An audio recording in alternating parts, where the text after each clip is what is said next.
Hello and welcome to our fourth in our series of Tech Week podcasts with Innovate Fingal. My name is Sean Fahy, my business is Fahy Media, and I have just finished up my chat with Su Qiang, who is the director and owner of SolarHub.ie, and Peter Finnegan, who is the manager of Innovate Fingal. Sue and, much like myself, are tenants, residents in one of Innovate Fingal's centres. So it was a very interesting chat about Sue's business, SolarHub, his entrepreneur journey, as well as talking to Peter about how Innovate Fingal supports entrepreneurs like myself and Sue. It was a really interesting conversation from both parties involved, and I think you're really going to enjoy it. Welcome, Sue. Welcome, Peter. Sue, we'll start with you. So for anybody who hasn't heard of your company, can you give us the elevator pitch? Who are you? What does the company do? Yeah, SolarHub established in 2022. Basically, what we do mainly is B2B wholesaling on solar PV system to the trade. We don't typically dealing with homeowners. Mainly is installers or commercial company or project. Typically, we did the job over here on the roof. Yeah, basically that's who we are. We're trying to use my own advantage to outsource the best product with the best price. Am I right in saying that you're pretty much exactly 4 years in business? I think I saw that yours started in May 22. Yeah, almost exactly 4 years, but we only, because of the special time period we went through 20 to 23, 24, I'm actually personally start solar job, which is mainly thermal job, since 2007. Okay.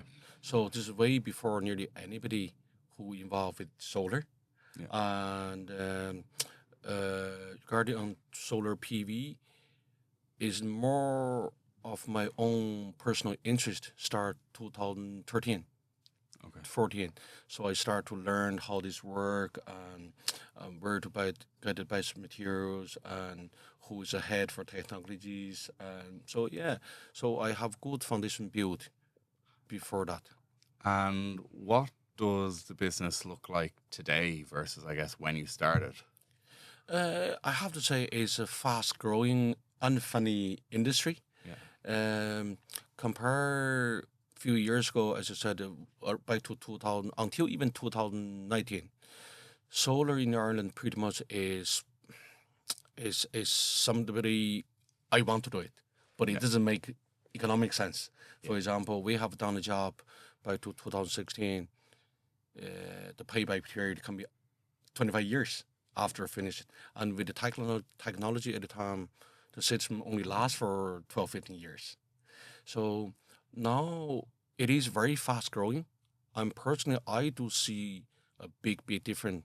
From the consumer behavior and point of view, like homeowners or business start to realize, okay, this is working.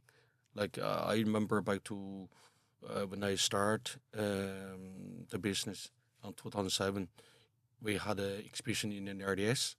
A lady came over. Oh, what is this? It is a sunbed.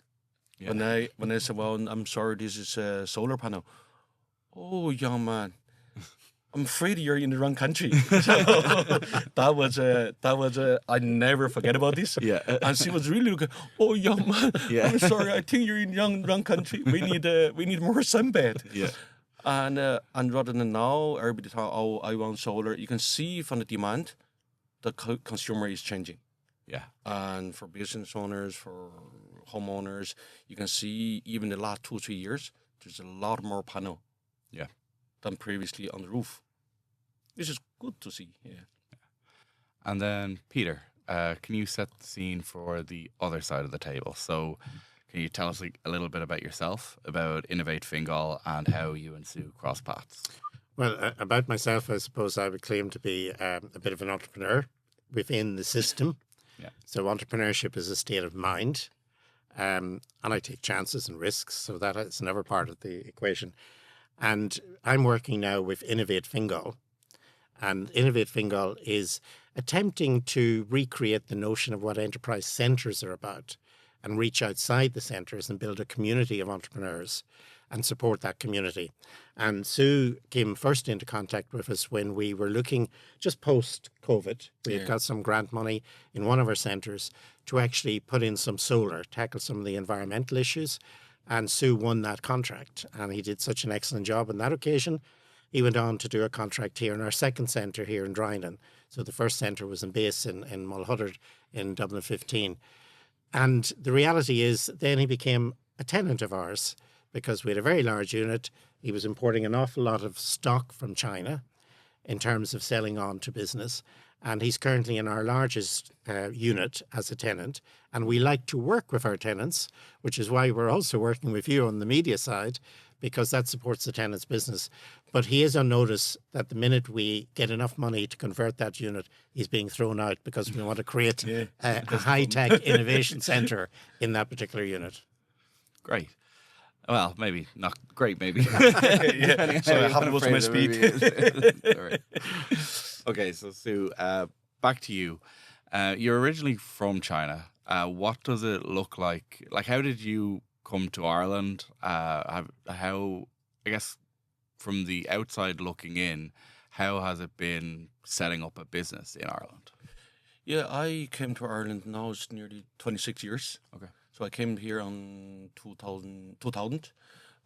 Personally, if you ask the reason, I can't really tell at the time. My father's a builder, so I do have a civil engineering background. Yeah. And your childhood, probably summer holidays or this and that. My one, probably working in the summer for my dad on building site. Yeah. So obviously, I thought at the time I don't like building or I don't like anything like that. But I think it's more you don't work with your dad. Yeah.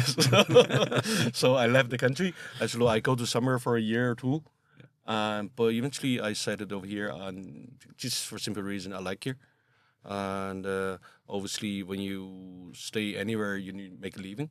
So I try to use my advantage. I did a lot of cultural exchange, working for my employer who bringing in foreign student for language training. Then I realized there's a lot of during the period I learned there's a lot of people need to, for example, Irish importers went to China, couldn't understand each other. I did a lot of help in between them at the time. And then I said, okay, there's a gap for me. Maybe I can run my business to use my advantage, which I understand both sides culture. Yeah, I can speak a little bit language. And that's how I started the business. And I think you've touched on a few ventures already, and we'll probably talk about one or two other ventures as well. But I think you're a bit of a serial entrepreneur. Like, where do you like have a sense of like where that comes from? Like, okay, it's very simple. I live with myself. I don't think I'm that smart to create or that many things. Or what I do is I travel a lot. Okay, I travel back to China quite often, and I travel to across Europe a lot. And I would like to see what is out there and what's the difference between here and there. Yeah. And what can I do to bring this to land it to another country with then to make my margin. Yeah. So yes, I do travel a lot. And also in the very beginning, I have to say, even back to the time when I was in college in China, we're talking, okay, we need to learn the European high-end management skills or all this and that. And then after a few years when I was here, I said, okay, there's a lot of stuff I can bring over just because simply we're a little bit ahead. So yeah, that's my main idea come from. I think just, if I may, on this whole thing of entrepreneurship, one of the things that struck me, because I've about 40 years of working with community enterprises and that kind of thing, is a key ingredient is curiosity and openness to new ideas. So that curiosity is something I always see in an entrepreneur, because they're looking at what can I do next. And the other important thing, if I can, and it's one thing in Innovate Fingal we're very strong on, is the importance of the new ethnic community entrepreneurs, people who have come to Ireland, have settled in Ireland, because they open up Ireland to the rest of the world. The kind of connection that Sue has to China is an example of that. But they also bring a totally different perspective on some of the creative projects that yield business results. I guess directly on that, you've talked a little bit about, obviously, you're bringing in products from China. There's a lot involved in that, in kind of manufacturing and the supply chain and import and everything. How do you ensure that both the quality keeps up and that I guess we are staying ahead of the market, or we are at least catching up to the Chinese market as much as possible? This is, I gain most of the trust from my customers, I have to say, over the last nearly 20 years. Basically, it's a very good question. So you bring in any electronic product, anything, there is a warranty, but this warranty is, if without any background check, it really means nothing. So you need to know who you're buying from and where you get it, who they are. And that's would be my advantage. I simply, through the traveling, I can find out, okay, this is a proper company, or this is somebody I have no problem to deal with, or they may have European office, or, which we can get on with for after sales service. And also, you nearly need to know the background of, especially typically for the solar PV business, grow very, very fast. So there's a lot of finance investor involved on this business. So some company can lose very, very big, and they can be looks like a fantastic business, but just big, very heavy finance involved on the bike. And one day investor can say, I'm sorry, this is not making money. We'll land it somewhere. And that can be a problem. So this is all the background search I have to do when I, as an importer or as a agent for the factory. So yeah, that would be my main advantage. I would say any product has a problem. It's a matter of how you deal with it. And you've deliberately gone B2B. Is there a particular reason why you've decided to go the B2B route rather than selling directly to homeowners? Yes, I have to say I've been there and done it. I used to have an installing company for solar thermal job, but I don't think that's my advantage to manage 30 staffs. Like imagine you have a small, even medium-sized installing company. You will need to have marketing team, sales team, installing team, after sales service, and office admins, all this. So I can see comparison with other people. That is my advantage. My main advantage, I would say, is on site to see what's the difference and how can I solve the problem if there is any. As I have a couple of years of installing problem, so I'm very, very understand what installer need. So I know the problem, I can fix the problem. That's why B2B mainly. And to be honest, you've led me directly into my next question. So your side, and I think you've just said it in a very slightly different wording, is if the solution you need doesn't exist, we create it. And you also talk a lot about fair pricing. So what, if it is the case, in your opinion, is broken in the Irish solar market, and where do you fit into that? There's a lot of well-known brand, out there, but genuinely they are very pricey. So, but a lot of them actually just branding. So they can be used to making fridges, and then they do see the opportunity for PV or solar, and they could use their own advantage. I own the big brand, so I use somebody else to make the product. But I know who making this product. So literally, if I go to the company who making this product, they don't have as good brand as the first one, but it's exactly the same product. That's where the better value come from. And maybe for listeners who are listening or watching, and maybe even are the homeowners who would just be interested in your knowledge in the field. Like solar is something that's advancing so much in recent years. Like, what does a good, robust solar setup look like these days? I have to say, solar is quite a luxury component in the house, and it's not something you have to have. But now it's turned into something can pay the bike very quickly, which is you don't have anything in your house able to pay the bike. If you think about it, you have the best efficiency boilers. You only keep using your gas, but solar you actually eventually will pay the bike. Um, Regarding on where I think getting more simpler and simpler. For example, I can see maybe in the next few years, we're able to have a solar system plug in.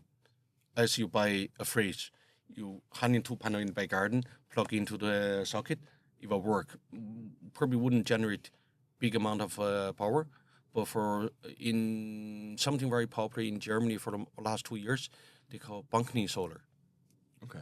So you have 2 panels hanging on the balcony, plug into the socket, you get maybe 1 kilowatt every hour.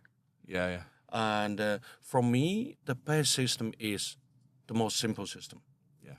So you can have a very high-end smart AI built-in inverters, all this, but maybe homeowner doesn't know how to use it. Yeah. And that is a problem. So, and then you didn't pay for the value neither. Yeah. So it depends who using it and what's your demand. And I have to say, nearly every system has to be tailor-made. Yeah.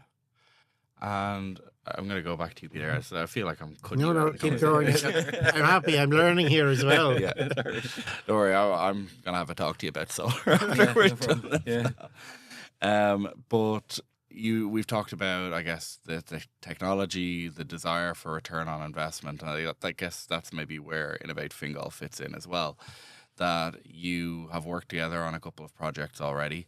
There is the eco side, the part of us that wants to just be better entrepreneurs, better business people. But how does your working relationship work in terms of, like, have you already begun to see the returns on some of the investments that you've made? Well, certainly in relation to the solar panels, and it's a relatively small scheme in both Base Enterprise Centre and here in Drynan. That's covering our core costs in relation to electricity around the year. Yeah. Clearly, it's actually, and I discovered this, and correct me if I'm wrong, it's light, it's daylight, not simply the power of the sun. So obviously on a day like today, it's much better, but as long as there's light. So the winter isn't as good as the spring-summer period because of the length of the day. We've certainly seen a return. In the case of Base, it's met all our core needs. It's not enough for our clients. Yeah. So the big project that we're developing and hopefully will implement is to actually create within Base on the roofs of our industrial buildings a solar farm, an urban solar farm, and effectively provide that solar at a lower cost to some of the high electricity and energy users in the park, for example, particularly in the food industry, where there's a high use of energy. And I think solar is one part of a bigger question, not just for business, but also for the country. And that is, how can you become more energy independent of the traditional fossil fuels and effectively, therefore, not get the kind of upset in price that we're seeing now because of a certain country invading another certain country, and because of the political correctness of mentioning names, I won't mention which country I'm talking about on either side of that. I guess you've touched on. I'd be curious from your side. Have you, obviously, you deal in B2B, but your B2B clients are fed by their B2C. Like, have you noticed kind of recent events making kind of an uplift in solar demand? Yeah, it's a big. We're gaining more and more trust, as you can see from the more and more panel on the roof. But on the same time, I think mainly as a business owner, the major problem for them is, yes, part of green looks greener is better, but it's investment and is safety. I mean, when I say safety, it's a safety for return and safety for whether this thing going to cause any trouble. So they, as the investment is bigger, they do need more more explanation, how more security Yeah. for them. So we're here to educate them, I think. Or if you say you build a system for somebody without anything in front, that is a commitment. Yeah. I think this is important. And in a lot of country, that's a part of thing I learned when I travel is a different business module. Like you keep saying solar is working, why I have to pay everything in front? Yeah. Why? What about if I pay you a little bit more and you look after it? What happens if there's a problem? Maintenance, after sales service, and I'm willing to pay you a little bit more. I don't want to put just because I put in more solar or put in solar, I have to hire a full-time electrician. Yeah. So this is the concern as a business owner. They have to think about it. So I do see there is different modular need to be Yeah. in and this was very successful in other countries. So like your model then of business Yeah. would cover kind of the installation right through many years of supports. Yeah. It's So a bit like hiring an electrician company or electrical company to run electrics in a business. at the end of the day, we can come up as a solution that people who has more trust, more understanding on this can be an investor. So somebody has money, okay, rather than let this money stay in the bank, and this is guaranteed. So all the figure can be easily worked out. If I put in the system into this place, like PV farm, most PV farm are invested by fundings, all these other places. So it is slower return, but it's guaranteed. Yeah. Okay, I'm going to turn to you a little bit, Peter. So I think you've already answered a little bit up the top, kind of introducing yourself. But so what is Innovate Fingal? But particularly, what does Innovate Fingal? What does it look like when an entrepreneur like Sue, or I guess even myself, walks in the door? What are the kind of supports, help that Innovate Fingal provides, and how is that maybe different than if they just tried to pursue things on their own? Well, the first thing is the origin of Innovate Fingal lies within the Community Enterprise Centre concept, which goes back at this stage. I think I first got involved in community enterprise in the 1980s. And in this particular kind of area, which is Fingal County, there are 3 centres which originated with local government support from Fingal County Council. One in base in Mulhuddard, Dublin 15, one here in Drynan, outside of Swords, and one in Balbriggan called Beat. Innovate Fingal has brought the 3 of them together into one company. And Innovate Fingal continues to provide space, but we have limits on space. At the moment, for example, we're virtually full in all of our centres. So what we want to do is to reach outside of the space. In other words, create an enterprise framework that has no walls and support entrepreneurs in different ways. And we're developing some of those innovative initiatives, particularly around the use of IT, networking. I think it was Kingsley Aikens is a guy who's big into the networking thing for years. But the fundamental thing about networking is it's the contacts you make that drive your business development. What do we do differently? We're not going to claim to be radically different. We have a nicer smile. We operate in a more understanding way because we try to accommodate new startups. We try to support people because our income stream comes from obviously our rental of space, but we try and ensure that our rental of space is lower than what's in the general market and relative to the needs of the business at a particular point in time. So we have a particularly interesting growth business, for example, in base at the moment, and we are not going to charge anywhere near the full market rent to see how that business gets on. So we do that. We also link people to some of the people they may already be talking to, like the local enterprise office. But we provide a range of supports, and one of the areas that we're going to strengthen is that networking with people like themselves. And we're also trying to push new ideas, and I mentioned one earlier, Like if we're trying to develop an innovation or if we're trying to develop a product which relates to our own service, why not do it in partnership with one of our own tenants? So we're helping to build their business model as well. Great. And I think particularly in recent years, but I think Fingal has always had some history of it. There's been a bit of a boom, I think, in terms of tech and innovation in Fingal, being so close to it all. Like, what is your read on that? Well, I think Dublin itself, so the Greater Dublin, I have to confess I worked for Dublin City Council for a while. So the Greater Dublin region has obviously benefited from an enormous amount of investment, inward investment, and creative energy and innovators, for example, in the tech scene per se. And that's, you can see Smart Dublin, etc., coming out of that. I think Fingal is one of the rapidly growing areas in the Greater Dublin region. And it has that capacity, particularly because of the nature of some of the investment that Fingal County Council has made and the AI and that had made to actually enrich that landscape of tech entrepreneurship, and not just tech, but pharmaceuticals, etc. So there's a wide range of very innovative activity going on in the Fingal area. One of the positives about Fingal is the airport being located within it. And that also makes it very easy for international companies and international connections to work very handily here, because if you fly in or you fly out, you're literally on the doorstep of the airport.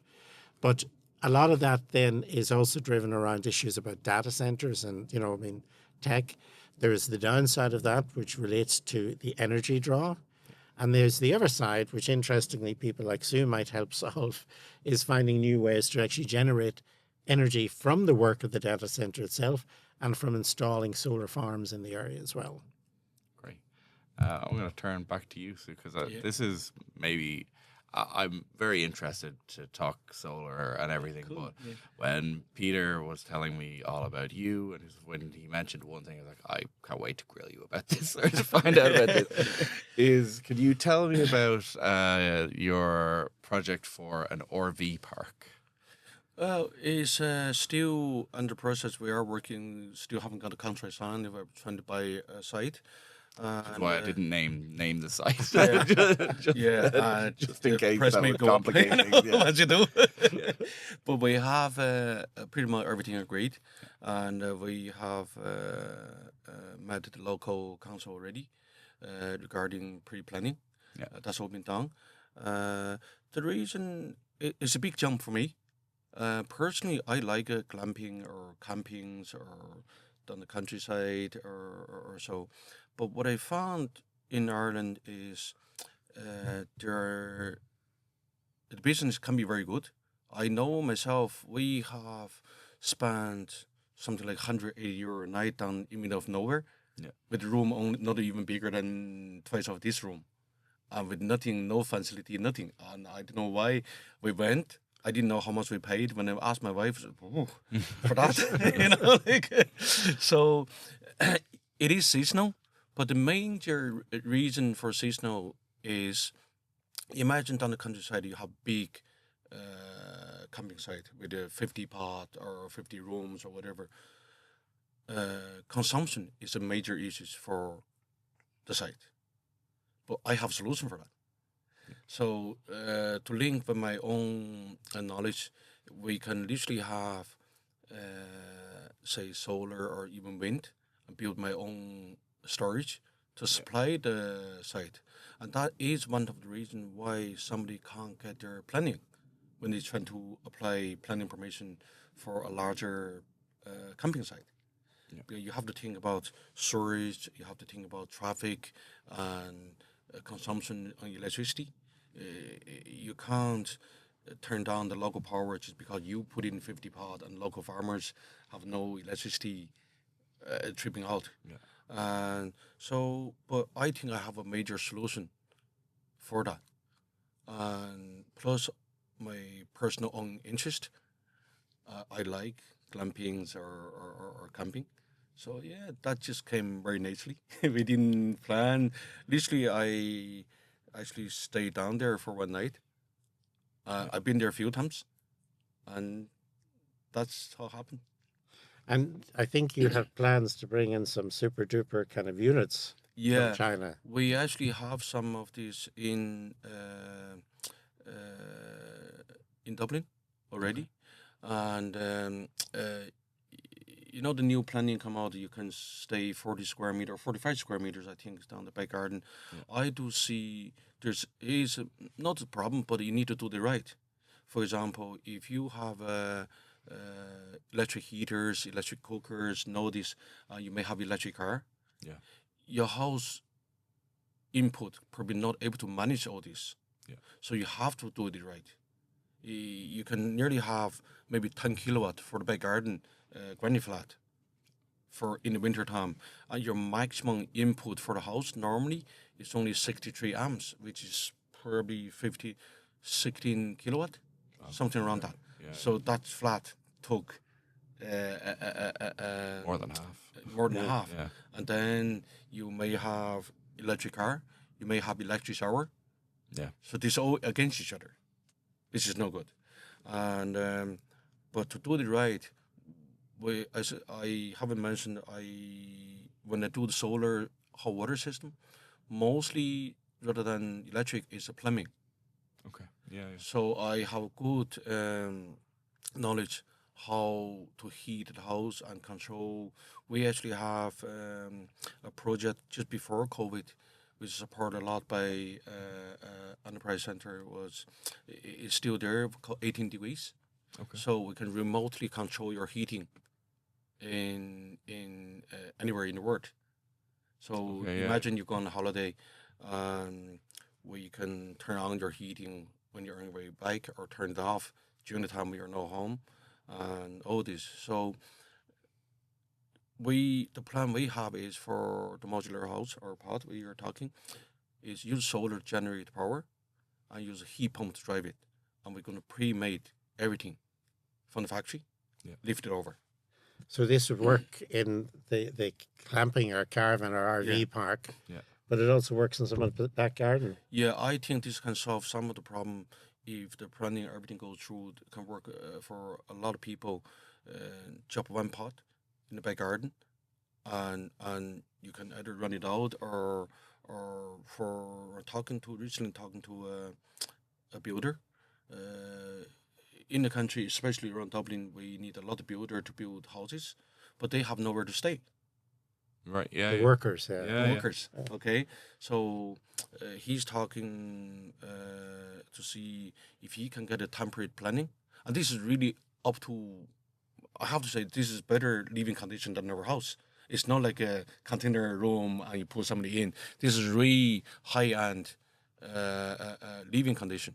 Yeah. So if I gather maybe 10, 20 of them, put on site or somewhere outside, put worker and commute them, bring them in the morning and send them out. One guy actually said, I don't know who I talked to, but he mentioned we need 1,000 staff for building the routes to the airport. Right. Where are they going to stay? Yeah. So yeah. Oh, maybe it is something.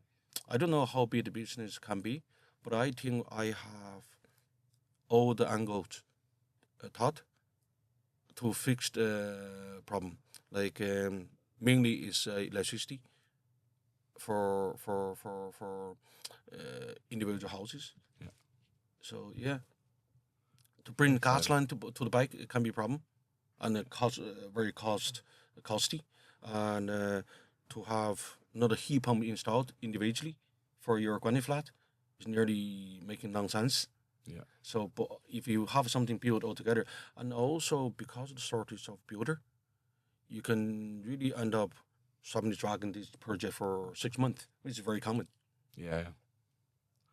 So it's very interesting. And can I ask about, I guess, the site in Roscommon? I said we're talking about high-end Chinese RVs, maybe the kind of tech and RVs that we're not familiar with at all in Ireland. Between their accommodation and maybe anything else you have planned for the site, what does the stay for an Irish family in your dream park look like? Mainly, we thought about a lot, but I think as the size of the site, we may have a little bit problem for car park, so traffic. Okay. So we thought of it bringing a lot of stuff in the beginning, but after we move a little bit closer with the architects, imagine you have a lot of facility, do need a big car park, Yeah. and you could increase traffic in the area. That can be a problem, Yeah. but instead we're trying to create in Ireland, especially winter month, and this is like all the councils or government support is extend the leaving period for countryside, which main reason you need heating, and which we have that problem solved with over renewable energy in place. And Peter, I think you had a term for it earlier on, and I've completely forgotten it. But you spoke a little bit about bringing, I guess, foreign ideas, foreign investment, foreign development in, and how that can be important to local business development. Can you speak a little bit to how, I guess, all that we're talking about here Yeah. applies to that? Well, I think I hate to use the word foreign because we're all part of the big humanity. Yeah. But anyway, I see where you're coming from. So the critical thing for me, I think, is that we're a very small island. Yeah. And our best strength is our ability to engage outside of the island. And one of the things, and there was a recent article on this in the Irish Times, is about affinity Irishness, or affinity, that's basically someone like Sue, who's moved here. His family's somebody who comes and studies here and then goes on, if you like, to set up a business somewhere else. That provides us with a networking connection to the rest of the world. So the important thing there, and I mean, the IDA is obviously constantly in search of new investments coming in from abroad, and we've been very successful at it. Yeah. But the more we can strengthen the human connection to the country in which there's new ideas, there's new investment, there's money, the more we can bring some of that here. So there's growing innovation and growing entrepreneurship at home, and individuals who have, I mean, the Irish were the same when we moved to the United States and other places. You tend to actually look for opportunity. So people who come here look for opportunity, and therefore they can actually feed our innovation landscape very much. But they also create connections back to their home countries. So, and those connections are about investment as well as about new business kind of markets. Yeah. And those are the kind of things that I think we can help in community enterprise centres by encouraging new ethnic communities to actually look at entrepreneurial ideas and make them real, and creating that community of connectedness. I'm not sure if I'm quite answering your point there. Yeah. So the global Irish are available for business any day. Yeah. And that's the key thing. If you have some money, bring it here. If you have ideas, even better. I'll stop here. So we're getting close to the end. So I want to bring it back around to you. So I want to bring it back around to Solar Hub. If we're looking to the future, if we're to look 5 years ahead in the future, how do you see the solar market in Ireland in 5 years? Okay, Ireland, have to say, grow very fast for the last few years, which is a good thing. And we're lucky in the industry with fast growing. And but potentially the problem with solar as solar growing is, as we have similar problem for downgrade the power from the grid, is you upload too much power to the grid. Imagine whether like today everybody had solar and ESP probably not able to manage. So next generation, I think, for business on renewable energy will be storage, and there's a lot of in a lot of cases is if I explain to you, understand, we have evening rates cheaper. Yeah. The reason that is nobody using the power, but we use gas or whatever generating the power. We can modulate that. Yes. But with the solar, we can't. So we could have a lot of power in the wind power typically in the evening, nobody using it. So, and then, like say business park like this, where I'm probably not able to put a lot of solar, I'm not able to put a lot any wind turbine, but I can put a big battery to storage the power This actually brought into law since last year across Europe. We call dynamic tariff has to be in place. I think in Ireland start this month or next month. That a lot of business to nearly I'm not fully understand the policy yet, but you can nearly charge your battery, and somebody will pay you. At later stage, when the grid need power, you would Transfer upload it. back to the grid and make more money. So the payback can be very quick.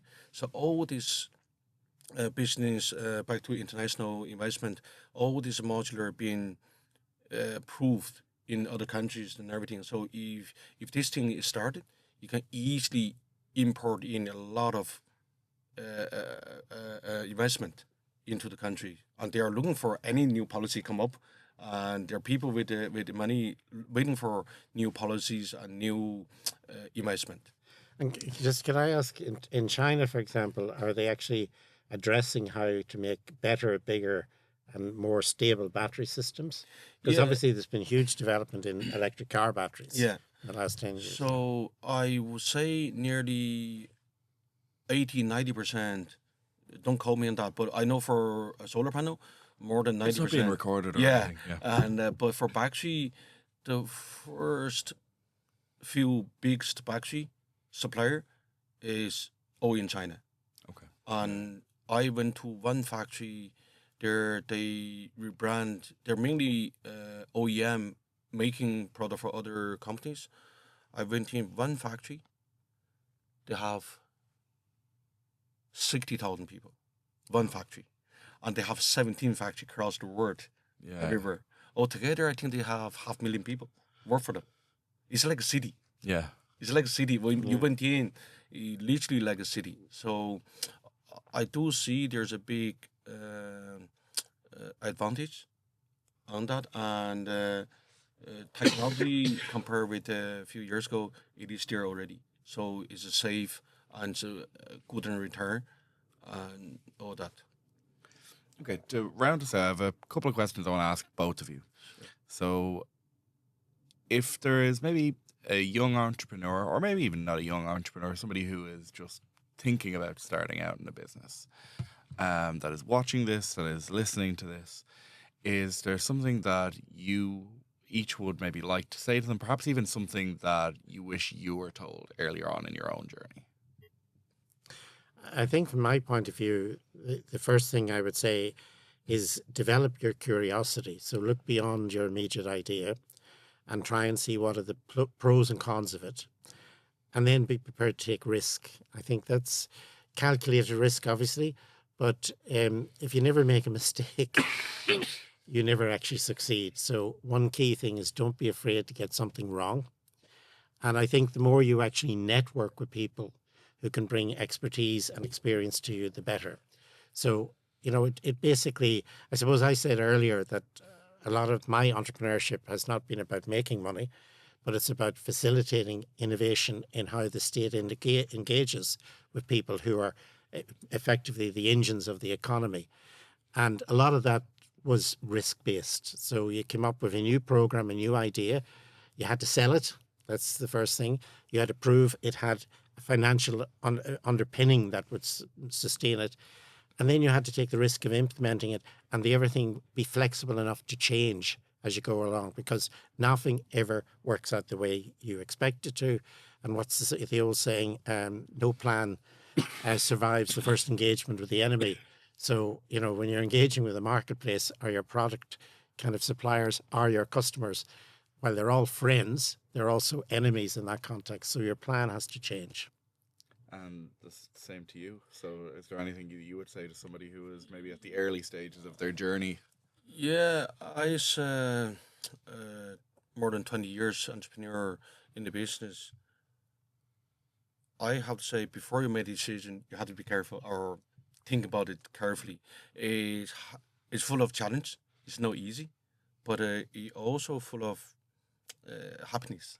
And a lot of entrepreneurs, I suppose, talk to a lot of mature entrepreneurs, a person, and when you talk to, oh, I don't want my son to be an entrepreneur, and it's nobody know how much we went through, what happened to us. But on the same time, life is full of challenge. We need challenge. Yeah. So, and it's more, as Peter said, you need to be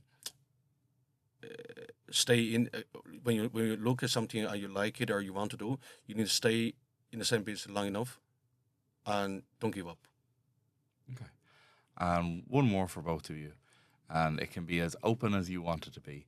But is there something that you are very excited about over the next 12 months? You missed like, give me more time to think. Something that I'm particularly excited about over the next 12 months, I suppose from the point of view of my current involvement in Innovate Fingal, I think the next 12 months is going to be critical in making it truly an innovative piece of the entrepreneurial landscape across Fingal. And what I'm excited about that is that we have an opportunity to break down the walls of the traditional enterprise centre culture. And the next 12 months is about putting that into place. We have an opportunity to see our hinterland as not simply being Fingal, but beyond Fingal. And there are immediate outreach places for our entrepreneurs, our businesses that go beyond Ireland, obviously. But even within Ireland, the development of the Belfast-Dublin corridor, which the councils are all working along that corridor, has huge potential. I mean, in the simple kind of area of tourism, for example, most people who land in Dublin Airport as tourists head south to Kerry or west to Galway. Very few go north, and along that, not just north in terms of Northern Ireland, but north in terms of north of Dublin. Yeah. So I think there's opportunities there, and I have a pet project in the back of my mind that we were pushing some years ago about and using solar in this, but electric car rental, which took you on that journey north with different staging posts where you simply change the car.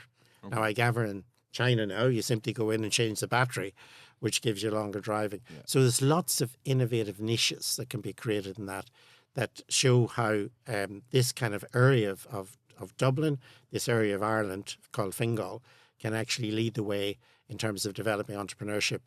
And for me, the next 12 years as well, but the next 12 months is an opportunity for Innovate Fingal to really put a footprint in that space and show how it can actually help build that infrastructure, which is a human infrastructure, networking infrastructure for entrepreneurs within the Fingal area.